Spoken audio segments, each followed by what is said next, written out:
Hey friends, and welcome back to another What I Eat in a Week. This is going to be the last project pantry for this year. I'm going away soon, so I've been eating through all the stuff I've meal prepped in the fridge, in the freezer, making sure no food is going to go to waste in the fridge, going through my cupboards and just making sure that I'm eating things that are already in the house without having to buy new ingredients, or if I do, just getting a few extra things and turning them into some delicious meals for the week. If you're new here, my name is Immy and I talk about all things to do with food, budgeting, doing a low buy year, lots of crafts, and honestly quite a lot more. So if that's interesting to you, then don't forget to subscribe, but of course only if you want to. And if you want to support this channel, you can give it a thumbs up. Okay, grab a cup of tea and let's get straight into it. Good morning, welcome back to another project pantry, although this week is also kind of like project fridge as well because we're both going away for the holidays. I've just made myself a cup of coffee, so I thought I would tell you just a little bit or show you. I have finished one gift knit. This is the Stay Toasty scarf by Kika that I'm making for my sister-in-law, and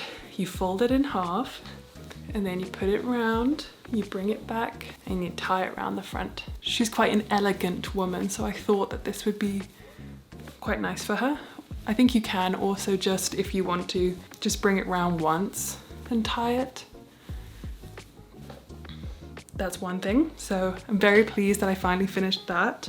I've also made a lot of progress on my mum's cardigan. I'm making her the Cara cardigan by Knit. This is the back. Oh, it's very dark.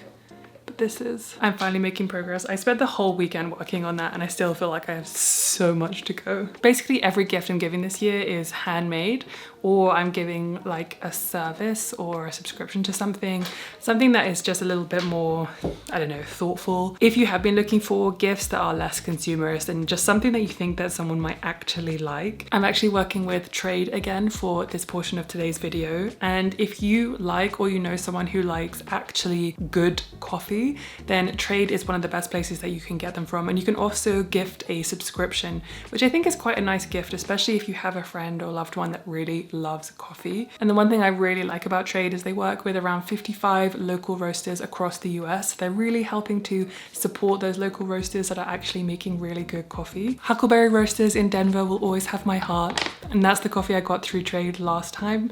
But this week, I decided to try Utopian coffee. And this one sounded really good to me because it has Earl Grey, peach, plum, and brown sugar flavor notes. And as always, it is a light roast coffee. With light roast, I think that you can actually taste the coffee a lot more, and you can really get those notes coming through. Another thing I like about Trade is that it's roasted to order, and you can see on the bottom of this bag that it was actually roasted on the 3rd of December. So when you smell that coffee, it smells unbelievably fresh. If you want to check out Trade and you want to try some new roasters from across the US, there's actually a little quiz that you can take to make sure that you're matched with the perfect flavor just for you or for the loved one that you're buying it for. And if your first bag isn't quite right, then Trade will replace it for free. Right now, Trade is offering 25% off gift subscriptions at drinktrade.com/Immy and 20% off gift sets. That's drinktrade.com/Immy to get 25% off gift subscriptions and 20% off gift sets. drinktrade.com/Immy. I'm really looking forward to trying some new roasters next year and just, getting to know local roasters in my area and also in the surrounding states as well, just to expand my coffee horizons. So today I think I'm going to do a bunch of baking. I've got my sourdough starter has been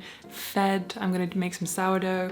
I don't know, I just want to do a little bit of baking today and try and get through some of the stuff that's in the fridge that really needs to be eaten before we go away. But first, I think it's time to have some breakfast. Perhaps a surprise to absolutely no one, I had porridge for breakfast. I'm definitely going to try and diversify my breakfast just a little bit more in 2026, but eating porridge every morning, or at least most mornings, has been very helpful. Anyway, I moved on to making my sourdough loaf. I just wanted to make a couple of loaves so that I could put one in the freezer so it would be ready for when I got back from my travels. I always pretend like I'm going to make 2 smaller loaves and then I can't be bothered, so I end up making 1 big loaf, but I always split this in half, slice it up and put it in the freezer. One thing I've truly learned this year is the more I make a recipe, the easier it is to make it just from the top of my head, and honestly that has made such a big difference on being asked to do things, as in less lazy because I just know how to do them. I had a friend to stay recently and her husband drink a lot of kombucha, and for some reason they just got me hooked, so I've been having a kombucha quite a few times. Honestly, love them. No notes, to be honest. If you watch my page at all, you'll probably know that I have a lot of phases, and right now I'm going through a burrito phase. I've been through burrito phases before, okay? I have a love-hate relationship with burritos. I don't know why, there's not really that much hate, to be honest. It's mostly love. But I did have some sweet potatoes that were going off and I really needed to use them, and I knew, because I'm going home a week earlier than my husband, I knew that he would not eat them. So I decided to make some burritos for us. I also had some other stuff in the fridge that, again, it needed eating and I knew it wouldn't get eaten. So I put a bell pepper in there, some leftover onion that was questionable, and I had some daring chicken as well. The next morning I made my sourdough loaf, and I really want to tell you that I put most of it in the freezer. I really want to say that, okay, but I just didn't. It's so hard when you have a fresh loaf of bread, okay? It's really hard. But I did put at least half of it in there, so there's a win's a win. After this, then began the freezer eating. In my previous video, I meal prepped like 150 dumplings. So this week I definitely made my way through quite a lot of these. Honestly, having just something in the freezer that you can just take out. You know what? Every time I don't meal prep, I just think, wow, I really should have done that. I probably would have made my life easier this week. And then when I do, I feel like, wow, this was magic. I actually made things easier for myself by actually bothering to do this. I know I make a lot of meal prep videos, but I don't meal prep every single week. I meal prep when I can be bothered. And it always helps me. Always. But sometimes it's just a lot of effort and you just can't be bothered, and you don't think about how much time it's going to save you throughout the week, and then you don't do it. But then when you do, you're like, wow.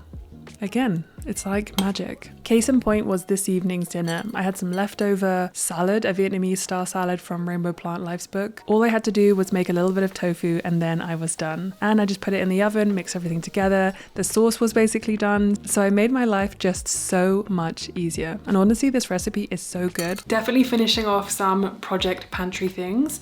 Yesterday, I had some mandu, some Korean dumplings that I had pre-made and meal prepped, put them in the freezer. I had those for lunch yesterday with also a sauce that I had pre-made. I love to pre-make these and put them in the freezer because when I'm feeling particularly lazy or I don't have much time, it's so nice to be able to just get something out of the freezer, something that's already made and will last a while, and have that for lunch. Honestly, I just love them so much. I think I made like 150 of them, so we are good for a while. For dinner, I did end up making another recipe, a new recipe I hadn't made before. It was like a Vietnamese noodle style salad with crispy tofu. This is in Nishivore's Big Vegan Flavor Cookbook. Again, I mentioned that I wanted to make this in my previous video, but I didn't have time / couldn't be bothered. So I made it for dinner last night. I had also made it the day before, so most of the recipe was ready. I just had to make the tofu with all of the seasonings and the cornstarch and breadcrumbs, which are actually two things that I was able to finish as part of my project pantry.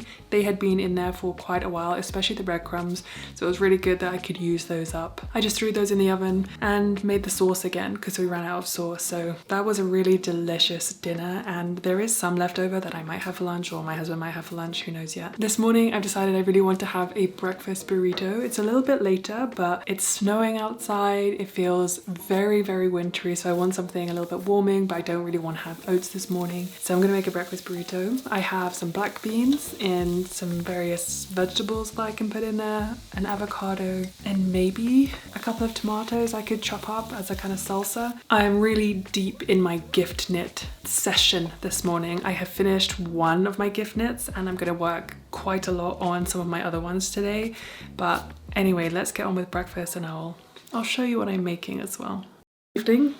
I'm just having the rest of this salad for, let's say, a very late lunch, early dinner. I didn't mean to wait this long before eating, but I was very absorbed in the work that I was doing, which is always nice. Anyway, I poured over the leftover sauce that was there, and I'm just gonna go ahead and eat this. It's cold and it's really snowy today, so I'm feeling quite cold. So after this I might have something a little bit warmer, but the worst thing about waiting to eat is that I feel like doubly hungry, so then I'll eat this and I'll be ready for something afterwards. Still good though. Afterwards I was still hungry and I was still feeling cold, so I wanted to have something warm, and I had meal prepped some palak tofu that I put in the freezer, and I put it in these really helpful little silicone molds. It's nice to have some actually measured out portions. I obviously definitely thought that I didn't have enough, so I ended up putting another half a portion in this, and it was far too much, so my husband ate that when he got back from the gym. This is definitely something I'm taking into 2026, meal prepping in portions and having a bunch of things in the freezer, because it makes especially dinners so much easier. easier. I know I'm a broken record, okay? I have just been thinking about those dumplings that I pre-made in the freezer for the last, well, actually all morning. I've just been thinking about them all morning. And I know it's good to have variety in your diet, but also at the same time, when you meal prep something that you absolutely love, I just think about it and I cannot wait to eat it. So I'm gonna have dumplings again for lunch today. I might have something else, maybe, but I'm just thinking about them and that's all that I want. It's all that I want. I'm also pleased I'm wearing my hand knit sweater again. I love this sweater. It's one of my favorites that I've made. Highly encourage you guys to check it out, or at least check out knitting. It's been one of my saving graces this year while my mental health has been in the actual toilet. And now that I'm feeling so much better, I'm really putting it down to hobbies. Seriously. Okay, let's make some dumplings. So for lunch I had quite a few of these dumplings, and for me they're a really good test or way to learn more about cooking with stainless steel. It still feels very new to me and I definitely mess up sometimes. Sometimes things get stuck, sometimes things don't. There seems to be no rhyme or reason, despite the fact that I'm using all the techniques that people tell you to do with the water and the heat and the oil and all that kind of stuff. So I'm still working through my stainless steel pan and just trying to workshop how to make it easy, because we finally gave up any non-stick pans that we have because they've just become really terrible, to be honest. They only lasted about 1.5 years and everyone tells you not to use them anymore, so I'm not. For dinner I took out some meatballs, some black bean meatballs that I had meal prepped again in my previous video and were in the freezer, and then I just made a tomato sauce to go with it. Another recipe from Nisha Vora. I've made this sauce quite a few times. It's a really nice all-round sauce that you can put like with these meatballs or in a lasagna with any kind of pasta, that kind of thing. So I thought this might be a good way to have the meatballs. I previously made these, they're from the Make It Vegan Madeline Olivier's cookbook. And then I just had this with some pasta. Very simple meal. I then froze the rest of that tomato sauce so I could have it another time, probably when I get home, to be honest. I'm trying to get in a better habit of when I do make too much food or I'm making a full serving of something to then freeze the rest of it rather than putting it in the fridge, especially if it's a good freezable thing. This just helps me on the days where I'm feeling particularly lazy, because if I don't have some food that's easily accessible, I will honestly just eat whatever is possible. Good morning. I was just about to make my breakfast and I realized that we had no apples left, but I went to look in the freezer to see if we had any frozen fruit that's been in there for a while, and I found a frozen apple.